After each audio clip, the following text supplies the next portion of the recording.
पागल कुत्ता, नीच, चाय वाला। और ये भी कहा गया था कि अगर मोदी जी सहारनपुर में आते हैं रैली में तो उनकी बोटी बोटियां काट जाएंगे। उसके बाद कहते हैं कि मोदी तेरी कब्र खुदेगी। भारत माता की जय, भारत माता की जय। कहते हैं कि मोदी जी ओबीसी नहीं है, ये कहते हैं कि जन्मजात ओबीसी नहीं है। तो मैं ये पूछना चाहूंगी इनसे कि क्या आपको अपनी जाति का पता है? आपके दादा के दादा पारसी थे तो आप जनेऊदार हिंदू अपने आप को कहते हैं, वो कैसे है? बिल्कुल है वो पप्पू, हम कहेंगे पप्पू, जो कहता है I woke up early in the morning at night, जो कहता है मंदिर जाने वाले लड़कियां छेड़ते हैं, जो हर किसी के ऊपर एक ऐसी टिप्पणी करते हैं जिसका ना सर है ना पाँव, तो उस व्यक्ति को पप्पू ही कहा जाएगा। राहुल गांधी माफी मांगो, माफी मांगो, माफी मांगो। राहुल गांधी माफी मांगो, माफी मांगो। श्री नरेंद्र मोदी जिंदाबाद, श्री नरेंद्र मोदी जिंदाबाद।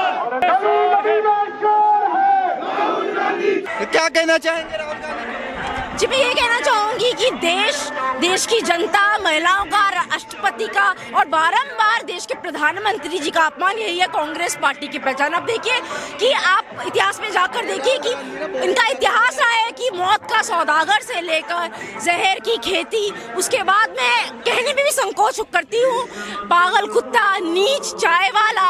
और ये भी कहा गया था कि अगर मोदी जी सहारनपुर में आते हैं रैली में तो उनकी बोटी बोटियां काट जाएंगे। उसके बाद कहते हैं कि मोदी तेरी कब्र खुदेगी। ये इनका इतिहास है, ये इनका चरित्र है, ये इनका आचरण है।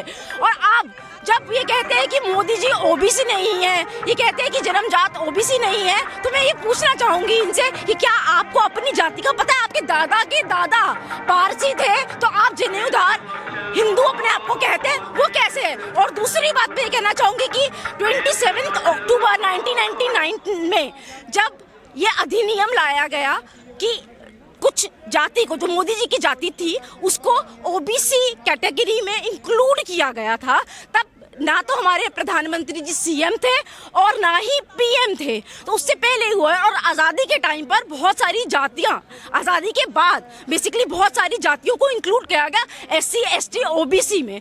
तो आप कोई भी आज़ादी से पहले नहीं था तो वो जन्मजात ओबीसी है, ये कहकर आप ना सिर्फ प्रधानमंत्री जी का अपितु सारे ओबीसी समाज का जो अपमान करते हैं, इसे देश नहीं चलेगा। हम मानते हैं कि आपका चरित्र ही ऐसा है, क्योंकि आप ना सिर्फ देश को कभी राक्षस कहते हैं, कांग्रेस पार्टी के सुरजेवाला जी, आप गालियां देते हैं महिलाओं को, आप राष्ट्रपति जी को राष्ट्रपति नहीं कहकर पुकारते हैं, लेकिन आप अपने स्वयं के कार्यकर्ताओं को जब कहते हैं ना खड़गे साहब कि हमारा बूथ अध्यक्ष कुत्ते की तरह भौंकने वाला होना चाहिए, तो मैं तो उनके लिए भी कहती हूँ कि क्योंकि वो जो उनके कार्यकर्ता है तो नागरिक भारत के, आप उनका भी अपमान करते हैं। तो इनका ये जो बिलो द बेल्ट और ये जो गिर चुके हैं बुरी तरह से राजनीति के चक्कर में, इनको लगता है कि जो इनकी डूबी हुई नैया है ओबीसी मुद्दा को पकड़कर ये उभर सकती है। तो हम यही बोलते हैं कि शायद राहुल गांधी जी के मन में ये विचार बार बार आता है, डूब गई है मेरी नैया बीच भंवर में, तू ओबीसी जो मुद्दे को तू पार करवा दे। तो ऐसा नहीं होने वाला। ये आए और पूरी जनता के सामने और संसद भवन में जाकर और जो ये सेशन चल रहा है उसमें जाकर माफी मांगनी पड़ेगी इनको। राहुल गांधी कह रहे हैं कि 10 सालों में जो मोदी जी ने अन्याय किया उसके लिए न्याय यात्रा निकाल रहे हैं हम। इस पे क्या? जी देखिए, पहले इनकी थी भारत जोड़ो यात्रा। इनका जो प्रोडक्ट था वो था भारत जोड़ निकले, और उन्होंने कहा था कि हम नफरत की दुकान में मोहब्बत की दुकान खा लें। मैं शायद ठीक बोल रही हूँ, आप शायद उससे सहमत होंगे। लेकिन जब ये यात्रा खत्म हो जाती है तो ये कहते हैं मुझे तो पूरे देश में कहीं नफरत दिखी ही नहीं। ये इस प्रकार के लोग हैं। और अगर इनकी वो यात्रा सफल होती, इनका वो प्रोडक्ट सफल होता, और ये वो लोग हैं जिन्होंने देश को तोड़ने का काम किया था, ये वो लोग देश जोड़ेंगे जो तोड़ने का काम करते हैं इनके दादा परदादा। और मैं ये कहना चाहूंगी कि अगर इनकी यात्रा वो सफल थी तो इन्होंने वापस अपने जो प्रोडक्ट का नाम था, ब्रांड था भारत जोड़ो यात्रा, उसमें परिवर्तन क्यों करा, न्याय क्यों जोड़ना पड़ा? क्योंकि वो इस बात का प्रमाण है कि आप पहले फेल हो चुके हैं, अब आप दोबारा फेल नहीं हो सकते। प्रोडक्ट सेम है, सिर्फ ब्रांड नेम चेंज है। मोदी जी ने जो संसद भवन में बोला है कि 400 इस बार 400 पार, क्या ये संभव है? इस बार संभव नहीं है, ये शॉर्ट है। और ये मोदी जी नहीं कह रहे, ये भारत की जनता है जो पुकार करी है इस बार 400 पार। अच्छा, ये मोदी जी ने भी तो बोला था राहुल गांधी को मूर्खों का सरदार, उस समय आप लोगों ने कुछ नहीं बोला। इस देखिए, आप भारतीय जनता पार्टी को गाली दें, हम कुछ नहीं कहेंगे। आप किसी नेता को अगर गाली देते हैं जो कि पदाधिकारी नहीं है, हम कुछ नहीं कहेंगे, आप मुझे गाली दीजिए। लेकिन आप प्रधानमंत्री को, जो देश का प्रधानमंत्री है, भारतीय जनता का पार्टी का प्रधानमंत्री नहीं है, उसको अगर आप गाली देंगे तो जनता को इससे बहुत बड़ा ऑब्जेक्शन है। और रही पप्पू जी की बात, राहुल गांधी जी ने आप नाम दे रहे तो वो पप्पू कह रहे हैं। बिल्कुल है वो पप्पू, हम कहेंगे पप्पू, जो कहता है I woke up early in the morning at night, जो कहता है कि मंदिर जाने वाले लड़कियां छेड़ते हैं, जो हर किसी के ऊपर एक ऐसी टिप्पणी करते हैं जिसका ना सरे ना पाओ, तो उस व्यक्ति को पप्पू ही कहा जाएगा। और आप समझिए कि क्योंकि हमारे देश, क्योंकि वो खुद पप्पू है तो वो सोचते हैं कि जो देश की जनता है, जो देश का युवा है, वो मूर्ख है। लेकिन ऐसा नहीं है, क्योंकि आप खुद एक ब्राइट स्पॉट नहीं हो तो आप देश की जनता को मूर्ख मानकर इस प्रकार की बयानबाजी करते तो आप पप्पू ही कहलाएंगे। इस देश के वो भावी प्रधानमंत्री आप कह रहे हैं कि पप्पू हैं? जी, आप भावी प्रधानमंत्री किस आधार पर कह रहे हैं, पहले तो मैं आपसे पूछना चाहूंगी। आप मुझसे प्रश्न कर रहे हैं, लेकिन क्योंकि आपने यहाँ पर उनको भावी प्रधानमंत्री का, उनका इंडिया अलायंस, अब आप जब बात कर ही रहे हैं भावी प्रधानमंत्री की, तो आप बताइए इंडिया अलायंस उनका चल रहा है।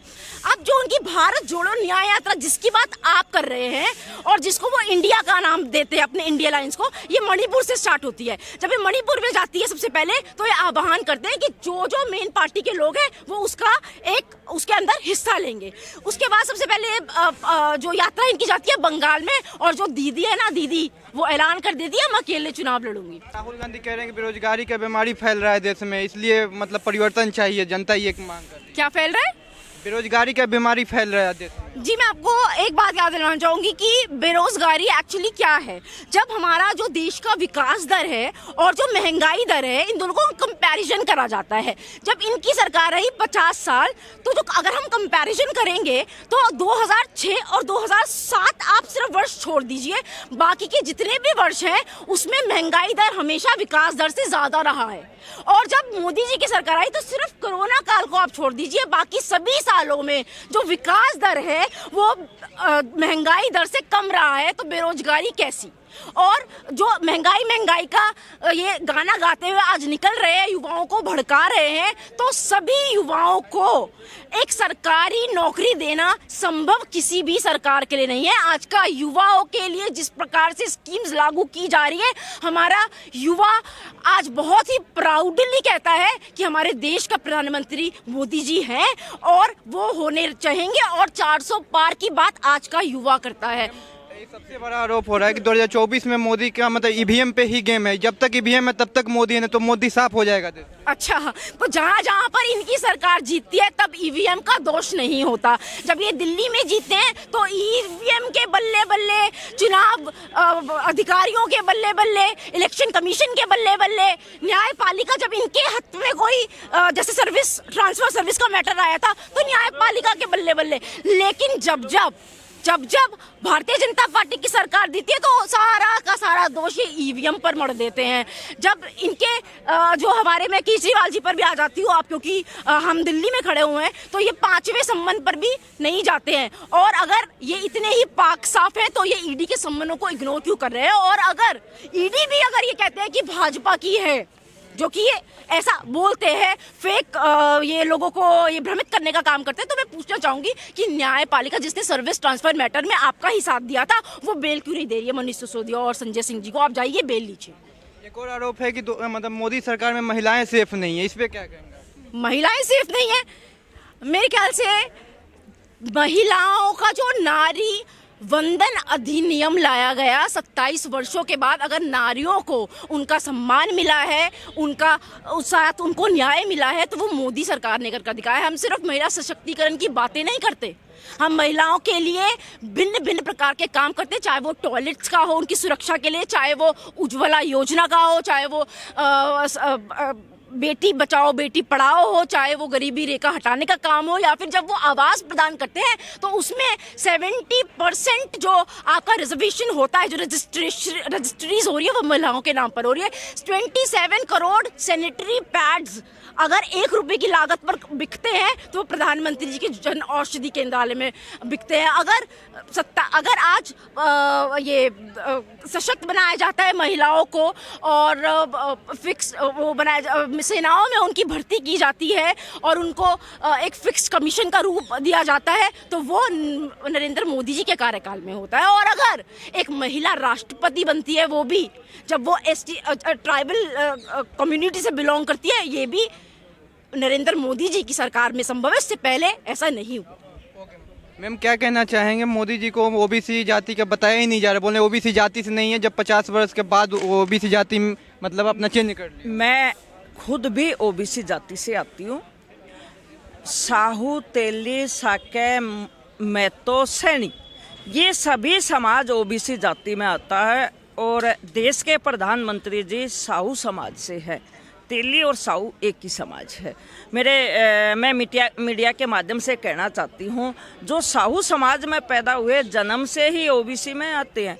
देश के प्रधानमंत्री जी को, क्योंकि राहुल जी ने जिस तरीके से कहा कि राजनीति के कारण ओबीसी समाज में कहते, मैं बिल्कुल घोर निंदा करती हूँ। राहुल जी ने स्पष्ट सिद्ध कर दिया कि वे एक पप्पू हैं, क्योंकि मैं भारत की नारी हूँ। या तो वे माफ़ी मांग लेंगे, नहीं तो 51% आबादी देश की ओबीसी समाज में आती है। ओबीसी समाज उनको इतने बुरे तरीके से घेरेगा। मैं भी एक महिला होने के रिश्ते, मैं देश की नारी हूँ और चिंगारी भी हूँ। जिस तरीके से महिलाएं उनको गली में भी घेरेंगी, यात्रा में भी घेरेंगी, कुचे में भी घेरेंगी, मंडल में भी घेरेंगी, लोकसभा में भी महिलाएं घेरेंगी, क्योंकि भारत की नारी जब अपना रूप धारण कर लेती है तो एक चिंगारी के रूप में धारण कर लेती है। इसलिए घोर निंदा करते हुए या तो वे माफ़ी मांगे, नहीं तो हम उनको कहीं पर भी निकलने नहीं देंगे। पप्पू को वाक्य में वो एक पप्पू है, उन्होंने सिद्ध करके बता दिया। छोटा सा क्वेश्चन है कि जब मोदी जी ने भी तो जब मध्य प्रदेश में बोला था कि राहुल गांधी मूर्खों के सरदार हैं, तो ये क्वेश्चन पे आप क्या कहना चाहेंगे? नहीं, ऐसा नहीं था जो आप कह रहे हैं, उसकी टिप्पणी बदल दी है। मोदी जी ने मध्य प्रदेश में इस तरीके का मूर्खों का सरदार नहीं कहा। उन्होंने कहा कुछ सरदारों के सरदार, कुछ सरदार इस तरीके की बातें करते हैं। वो मोदी जी कभी भी इस तरीके की वाणी नहीं बोलते हैं। वे देश को बहुत ऊंचाइयों पर ले जाना चाहते हैं। वो देश को, क्योंकि आज देश में नहीं विदेशों में भी, मैं यूरोप होकर आई हूँ, पूरा यूरोप घूमी मैं। जिस तरीके से यूरोप में आज हिंदुस्तान के आदमी की इज्जत है, हिंदुस्तान के जो लोग वहाँ काम करते हैं, मेरे भी 4 बच्चे यूरोप में ही हैं, मैं वहाँ घूमी तो वहाँ अब हिंदुस्तानी को इतने सम्मान के साथ बोलते हैं, कहते हैं अरे मोदी। तो इस तरीके से मोदी पुकारते हैं। जिस तरीके से जब सभी देशों के यहाँ पर लोग आए थे और राजघाट पर देश के प्रधानमंत्री लेकर जा रहे थे, वे सभी लोग जूते उतारकर और मोदी जी के पीछे पीछे पूरा देश चल रहा था। मैं आपको इस चैनल के माध्यम से बताना चाहती हूँ, पूरा हिंदुस्तान, देश नहीं, इंडिया नहीं, पूरा हिंदुस्तान आज मोदी जी के पीछे चल रहा है, राजघाट पर चलकर दिखाया है। बहुत बहुत धन्यवाद। एक क्वेश्चन है कि बहुत लोग कह रहे हैं, राहुल गांधी कह रहे हैं कि 10 सालों में जो मोदी जी ने अन्याय किया, इसी के लिए मैं न्याय यात्रा निकाल रहा हूँ, इस पे क्या कहना है? ऐसा है, वो न्याय यात्रा नहीं है, अन्याय यात्रा है। कल भी जिस तरीके का सर्वे आया है, मोदी जी का सर्वे आज तक ने किया है, मोदी जी को अपार बहुत सारी 304 सीट अकेली भाजपा की, 304 सीट अकेली भाजपा की। और जिस तरीके से आज जयंत जी भी, नीतीश जी आए, ये लोग एक कारवां बनता जा रहा है मोदी जी के पीछे। मोदी जी आज एक इंसान के रूप में भी और एक देवता के रूप में भी मोदी जी देश के प्रधानमंत्री हैं, क्योंकि वो एक बहुत अच्छा इंसान है, बहुत बड़ा देश को चला रहा है। इसी तरीके से मोदी जी चलते रहेंगे। पूरा ओबीसी समाज मोदी जी के पीछे, उनके कंधे से कंधा मिलाकर 51% आज जो आबादी ओबीसी की है, वो पूरी आबादी मोदी जी के साथ है। राहुल गांधी तो दावा ठोकते हैं कि ओबीसी समाज, दलित समाज तो हमारे साथ है, कांग्रेस की। बिल्कुल नहीं। क्या हम अब ओबीसी समाज के हम यहाँ लोग थे, केवल 3 घंटे पहले ही हमें जानकारी इस तरीके से हम सब लोगों ने रखी। आज तो हम ये केवल संकेतिक है, अगर उसने माफ़ी नहीं मांगी तो हम इसका बहुत बड़ा भव्य रूप धारण करके, बहुत घटक रूप धारण करके हम एक एरिया में जाएंगे और राहुल जी को बाहर नहीं निकलने देंगे। मोदी जी ने जो संसद भवन में बोला है कि इस बार 400 पार, क्या ये संभव है, ये मुमकिन है इस बार? बिल्कुल संभव है। मोदी है तो मुमकिन है, बिल्कुल मुमकिन है। 400 पार, 100% 400 पार।